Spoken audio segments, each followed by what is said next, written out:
1908 yılında Fransa'da bir köyde keşfedilen 50 bin yıl önce yaşamış Schaffel'in yaşlı adamı fosili en iyi eksiksiz fosillerden biri olmanın yanı sıra bu yaban hayvanları yemenin bedelini de ödemiş bir insandı. 2021 yılında yayınlanan bir makaleye göre 50 yaşlarında ölen bu adam büyük hayvanlardan bulaşan bakteriyel bir hastalık olan Akdeniz humması olarak da bilinen Brusellos'tan muzdaripti.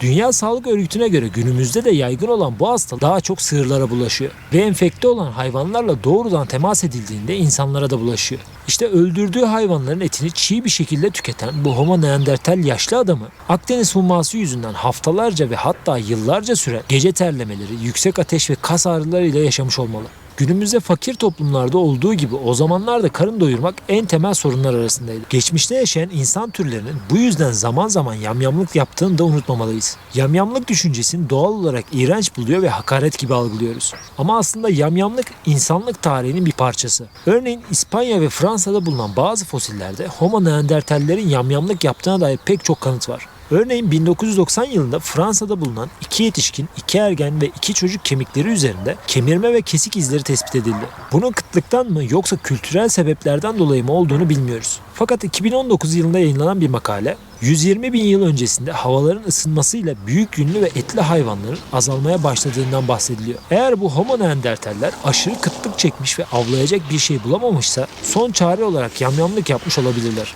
Complutense Üniversitesi görevli Maria Garal da 45 bin yıl önce de bazı neandertallerin ölenlerin cesetlerini aletler kullanarak kestiklerini ya da parçalara ayırdıklarını düşünüyor. Doğrusu aradan 80 bin yıl geçtikten sonra da bunları kıtlıktan dolayı mı yoksa artık yeni gelişen çeşitli dini ritüellerden dolayı mı yaptıkları henüz bilinmiyor. Fakat bulunan bazı Homo neandertal kemiklerinin diğer yırtıcı hayvanlar tarafından yendikleri de anlaşılıyor. Özellikle mağaralarda yaşayan ayı, sırtlan, aslan gibi hayvanlar insan türleri için binlerce yıldır büyük bir tehlike oluşturuyordu. Örneğin bu Homo neandertal dişleri ilk defa 1980'li yıllarda Les Pradels'te bulundu. Dişler üzerinde çalışan bilim insanları geçtiğimiz yıllarda 65 bin yıl önce bir sırtlanın bu dişlerin sahibi olan insanı yediğini ve daha sonra sindiremeyerek kustuğunu tespit ettiler. Bulunan Homo neandertal fosillerinden dişlerin hep aşınmış olduğu anlaşılıyor.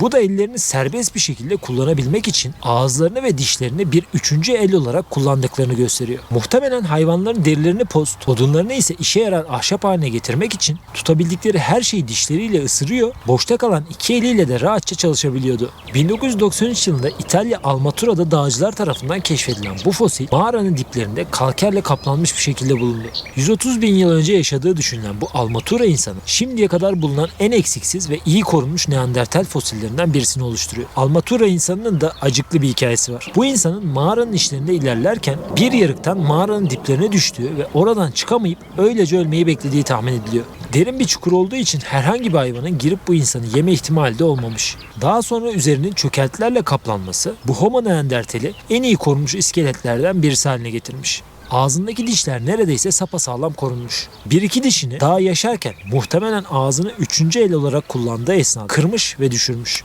Bilim insanları dişleri ve damağı çok net görülebilen bu fosiller üzerinde yaptıkları araştırmalarda bu neandertalin ağzını et veya deri keserken çok aktif bir şekilde kullandığını söylüyor.